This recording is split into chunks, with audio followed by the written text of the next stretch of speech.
Olá, bom dia, boa tarde, boa noite, pessoal aí do nono ano. Eu estou gravando mais um vídeo, né, uma videoaula, após aquela sequência de 3 vídeos sobre o século XIX, né, sobre transformações importantes que aconteceram no século XIX. Talvez a mais importante, negativamente, tenha sido o desenvolvimento do racismo científico, como a gente conversou. Bom, eu também já mencionei algumas coisas a respeito da Velha República, né, que é o período que vai da proclamação da República, em 1889, um ano depois da proclamação do fim da escravidão, né, até mais ou menos 1930, quando vai acontecer um processo econômico mundial que nós vamos estar vendo depois, né? Muito bem. Como que a República surge? E aí, para acompanhar, vocês têm aqui neste livro, Vontade de Saber, a partir da página 34, tá? Aqui, ó. Eu vou comentar brevemente alguns dos tópicos do livro, para ficar mais fácil de vocês lerem, né? Bom, como que a coisa se deu, né? Como que o Brasil se tornou uma república? O Brasil se torna uma república por uma pressão externa, né?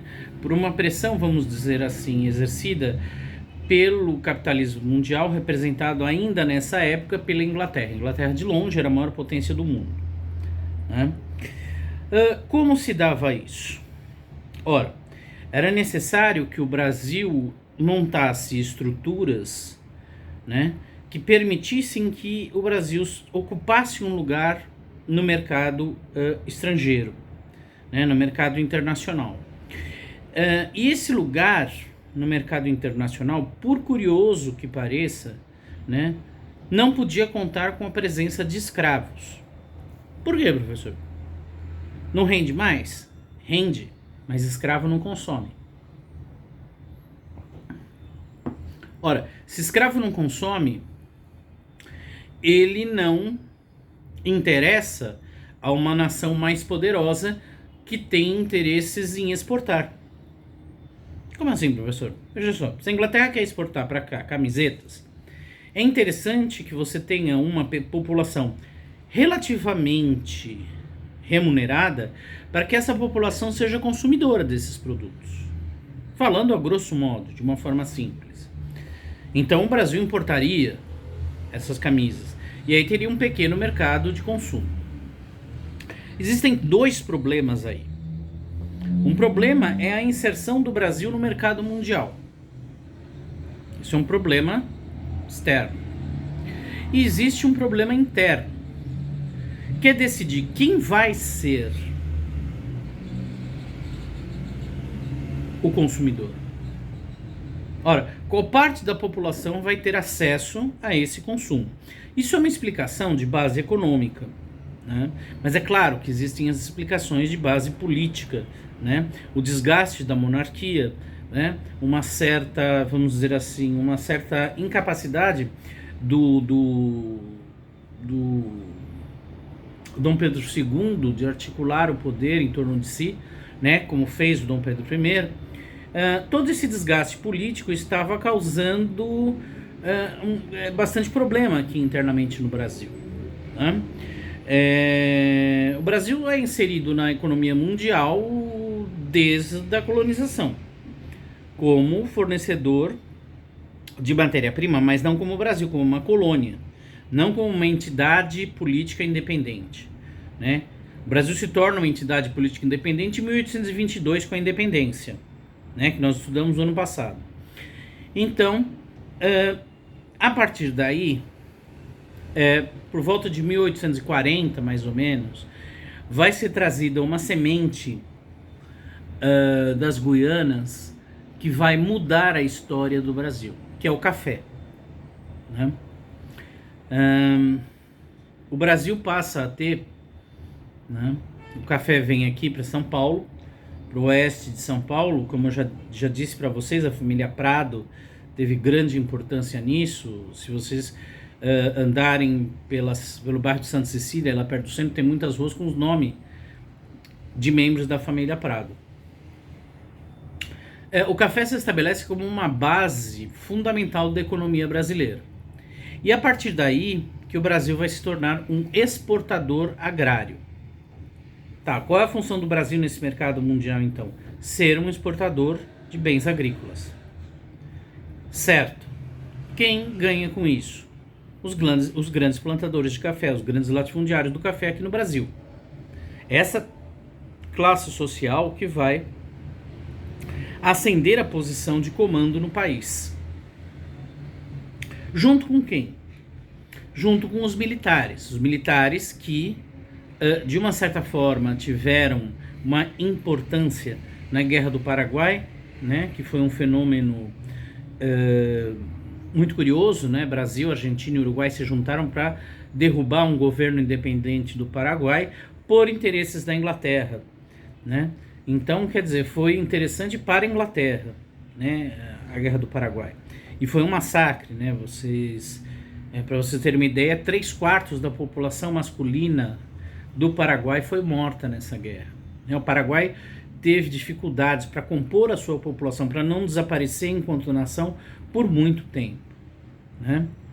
Então, o Brasil se torna uma república através do quê? Através de um golpe de Estado dado pelos militares junto com a oligarquia cafeeira de São Paulo, né? Predominantemente de São Paulo. É literalmente um golpe. Eles chegam num lugar e falam: olha, você não anda mais, né? As ruas aqui do centro de São Paulo, do centrão de São Paulo, aquele centro histórico, eram ocupados por alguns representantes, né, da monarquia, e eles foram imediatamente depostos. Dom Pedro II foi expulso do país, né, que é uma velha técnica dos países que não tem uma organização política democrática, embora, como a gente está vendo, seja difícil encontrar algum que tenha, de quando assume o poder, tirar completamente o simbolismo do que tinha no passado e impor o seu simbolismo como real, né? Então, Dom Pedro II é expulso do país. Só para vocês terem uma ideia dessa dimensão simbólica, a Rua do Imperador, aqui em São Paulo, no centro, passa a se chamar Rua 15 de Novembro, né? Ele se muda o nome, e aí mudou a história, né? Não é bem assim que as coisas funcionam, mas enfim, no Brasil as coisas não funcionam, né, em muitos aspectos. Muito bem, essa oligarquia cafeeira, ela paulista, diferentemente das outras oligarquias que tiveram no Brasil, ela soube pegar esse dinheiro e invertê-lo de alguma forma em alguma coisa, né? Eles inverteram em uma manufatura e alguma industrialização bastante simples, né? São Paulo começa então a despontar como uma grande potência no país, né? Por que São Paulo começa a despontar como uma grande potência no país? Porque o café, que rende uma fortuna, né, vai começar a gerar investimentos desses cafeicultores em São Paulo cidade, né? Que para eles eram do interior. São Paulo é mais próximo do litoral, né? A Grande Avenida Paulista é o maior exemplo da glória da cafeicultura paulista. Bom, tá, e como que funcionava politicamente o país, professor? Bom, o país, ele passa, então, depois do golpe, a ter uma nova Constituição que é convocada, né? O Brasil tem muitas constituições, né? Sinal de uma instabilidade política muito grande, né? Essa nova Constituição, segundo a Constituição de 1891, na página 38, vocês têm aí algumas características dela. Salta aos olhos uma característica interessante que está aqui, né? Que é o terceiro tópico. Eleições diretas, com voto aberto, não era secreto, você tinha que declarar o seu voto perante todo mundo, né? Podiam votar os maiores de 21 anos que não fossem analfabetos, mendigos, soldados ou religiosos. né? Nesse sentido é um pouco diferente da Constituição americana, que era uma Constituição censitária. Contudo, ela não deixa de ser autoritária, porque o voto é aberto. Então o cara chegava numa cidade, todo mundo votava na frente do coronel. Ih, que coronel? Depois eu vou falar. Votava na frente do grande latifundiário. Então, evidentemente, se você não votasse no candidato do latifundiário, você morria. Então, por isso que as primeiras eleições brasileiras, se vocês forem olhar, elas têm vitórias, assim, de um candidato com 95%, 98% de votos, né? Porque todo mundo votava apenas naquele candidato, né? Porque temiam pela vida, né? Isso mostra o quê? Isso mostra que mesmo você tendo militares no poder, esses militares não garantem a segurança pública. Eles garantem interesses pessoais desde essa época, né? A segurança pública é uma questão secundária, né? Então, as estruturas de poder militar no Brasil, elas servem para coibir a própria população, né? Povos indígenas, como está escrito aqui embaixo, né, nem são citados, né? É vergonhoso isso, né? Mas é vergonhoso nos Estados Unidos também, né? É vergonhoso no Peru, é vergonhoso na Venezuela, é vergonhoso na Argentina, né? A forma como a população indígena foi exterminada brutalmente, né? Por essas pessoas, por esses colonizadores. Então, você tem aí o governo militar do Deodoro, né? E depois, quando o Deodoro ele tem algum probleminha aí, ele vai ser deposto e assume aquele senhor que dá nome a uma praça aqui em Santo Amaro, Floriano Peixoto, que também é um general. E depois você começa a ter a eleição com candidatos civis, né? Em 1894 você tem o Prudente de Moraes, que é um grande fazendeiro aqui de São Paulo, que vai ser eleito presidente, né? Pelo Partido Republicano Paulista, né? O Partido Republicano é um partido que vai conseguir se estruturar em vários lugares, né? E aí por isso ele vai ter condições de se organizar para as eleições. Começa aquela coisa da eleição político-partidária, né? Que não sei se é a melhor forma de ter democracia, né? A política partidária, no entanto, é a que mais funciona com todos os seus defeitos, né? Quanto mais a gente lê, né, menos nós vemos atitudes sendo tomadas no sentido de se democratizar o acesso das pessoas, principalmente ao conhecimento, que é importante para você ter posicionamento, né? Durante o governo, né, esses presidentes eles vão se alterando no poder. A cada 4 anos um fazendeiro entra, né? Muitos deles são nomes de escolas, tá? E de avenidas. E aí, como que ele se mantém no poder? Através de uma estrutura que está descrita aqui brevemente na página 39, que se chama Política dos Governadores, que funciona da seguinte maneira: os governadores apoiam o presidente e o presidente apoia os governadores. É simples assim? É simples assim, né? Quer dizer, uns criam leis que mantêm os outros no poder, tipo nos estados, e na presidência o presidente aceita e cria leis e dota verbas para os deputados que estão representados pelos governadores, né? Então é uma grande aliança de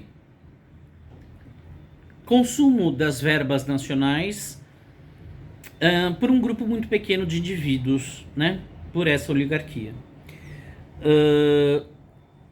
Há até uns quadrinhos aqui que explicam brevemente, de forma didática, nos 3 níveis, federal, estadual e municipal, como que isso funciona. Outra característica importante desse período se chama coronelismo. O que é o coronelismo? O coronelismo é um poder exercido por grandes latifundiários para além da sua situação política. Ih, professor, complicou aí. Então vamos com calma. Um grande fazendeiro, ele deveria ter o mesmo peso político de um camponês. Isso é a democracia que o iluminismo prega. Todos são cidadãos. Mas isso nunca existiu de fato. Então, quer dizer, o grande latifundiário, assim como a igreja na Idade Média, que também, por sinal, era uma grande latifundiária, exercia um poder que extrapolava a sua condição. Né? Ele era um cidadão, mas ele comandava o coronel, o grande fazendeiro. Mas ele comandava o poder judiciário, ele comandava o poder executivo e ele comandava o poder legislativo. É o coroné. Né? O coronel, então, ele tinha, né, em torno da sua... O poder no Brasil, ele sempre foi muito personalista. Ele foi muito pouco filosófico. Até hoje é assim. Né? Mesmo com as eleições que nós temos, as pessoas não votam em projetos políticos, elas votam em pessoas, o que ainda é muito primitivo, né? Para a tal democracia. Né? E a posição dos partidos políticos também é muito desgastada no Brasil. Né? Você tem um partido político, ou dois partidos políticos que existem há mais de 15 anos. Isso é muito complicado. Tem três, digamos. Né? Isso é muito complicado. Né? A maior parte dos partidos, se você pegar uma eleição do ano de 2000, esses partidos que estão aí agora, façam esse estudo. Né? Não existiam. Na década de 90 não existia. O que é MDB? Né? O MDB agora se voltou a usar a nomenclatura que usava na época da ditadura, né? Quer dizer, a Arena, vocês sabem o que é a Arena? Não existe, né? Vocês sabem o que é PDS? Não existe, já acabou, né? Então os partidos aqui têm muito pouca duração, né? Isso é uma característica também do lado negativo da política brasileira, né? São poucos os partidos que mantêm a legenda assumindo seus erros e acertos. Né? São pouquíssimos. Né? Muitos partidos surgem aí do nada, vira partido de Kombi, enfim. Mas o coronelismo ele continua exercendo um poder muito grande no Brasil, principalmente no Nordeste, eu diria. Até hoje, né? Se a gente for ver. Nós tivemos uma pequena ruptura do poder considerado um poder aliado à elite, agora, recentemente, mas depois voltou tudo ao que estava. Né? É muito complicado. Então, os coronéis, eles tinham essa posição. Eles mandavam, de fato, na vida das pessoas. Né? E a prática de... É claro que quando você tem um grande líder que detém um poder acima de todos os outros, o que acontece? A lei, de fato, ela não funciona. O que funciona é o jeitinho.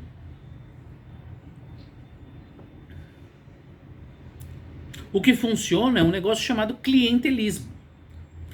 Você não tenta resolver as coisas através da lei.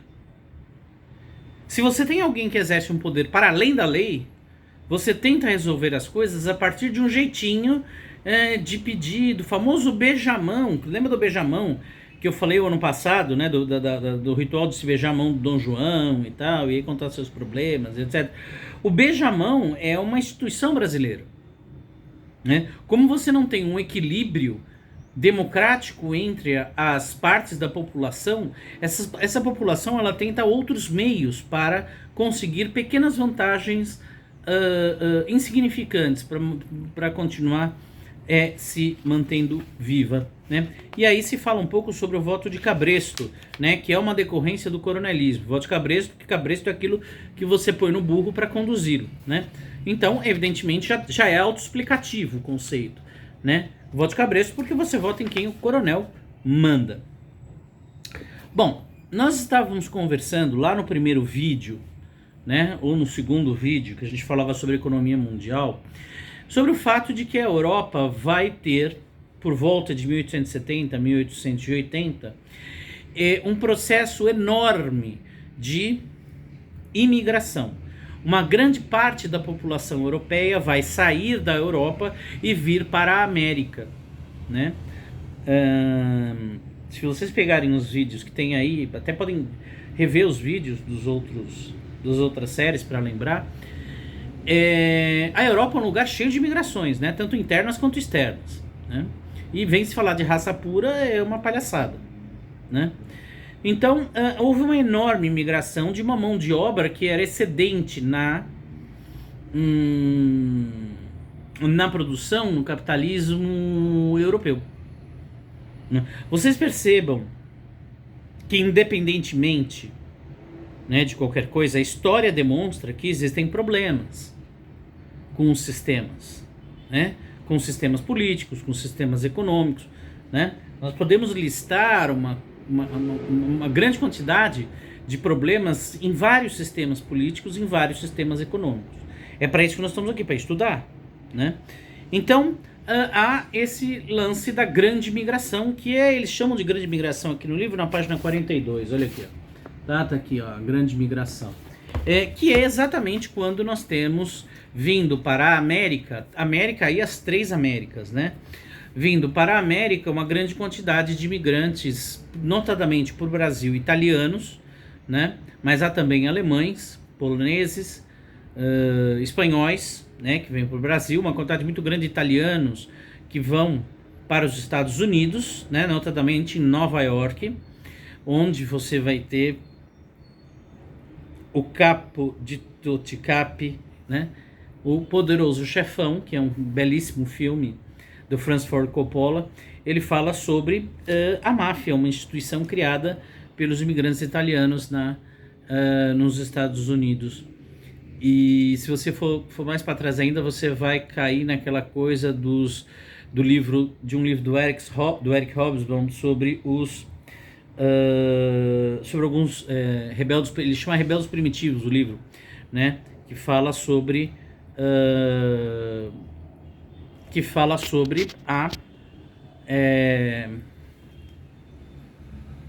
alguns agrupamentos de indivíduos que faziam algumas pilhagens sociais, digamos assim, né?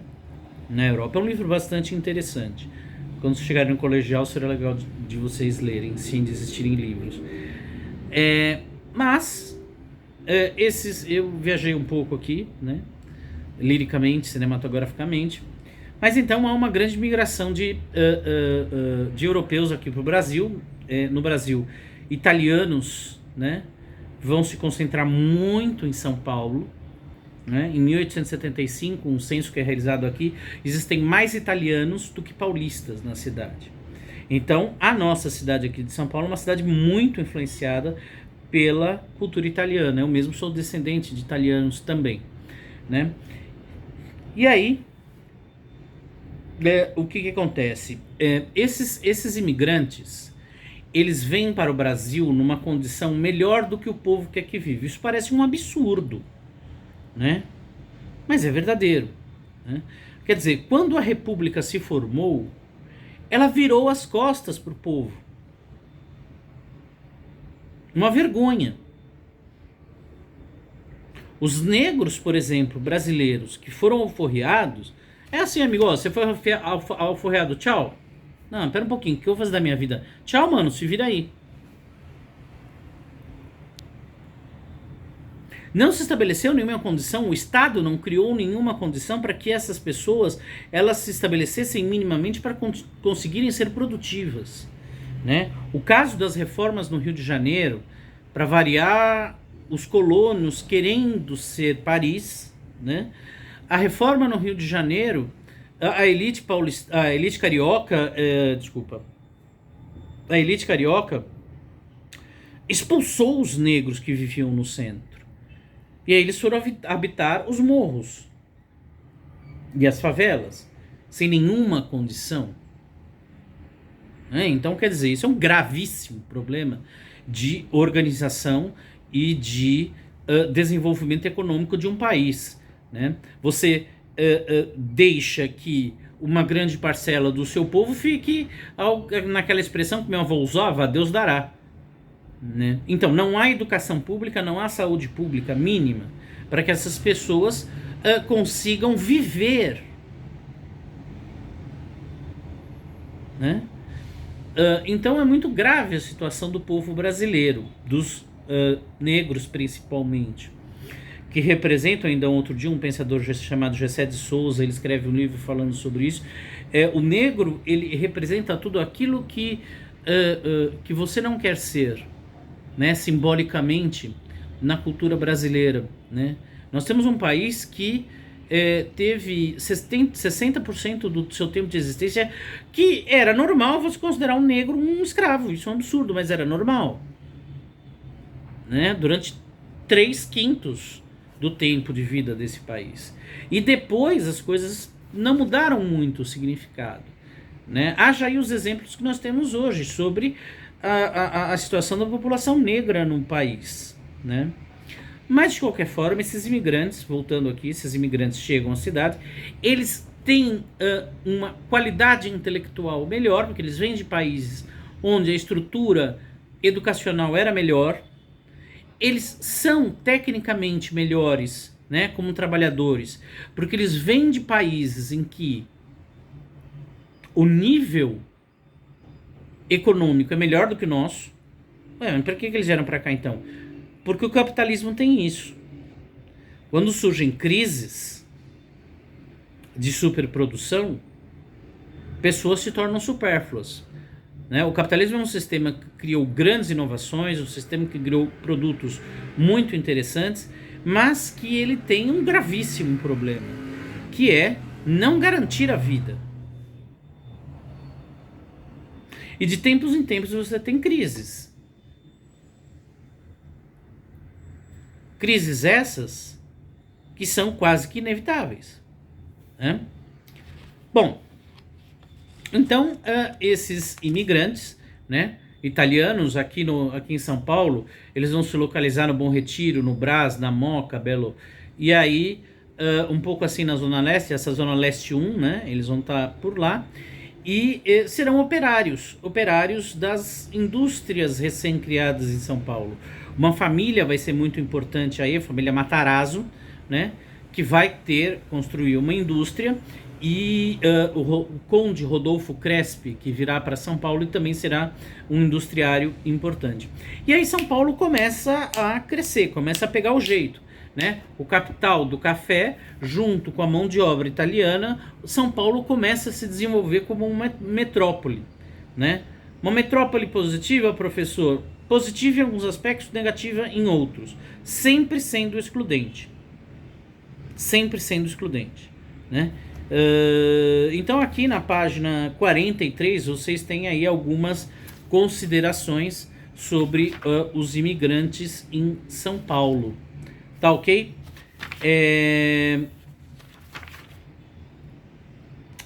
Acho que nós paramos por aqui, né?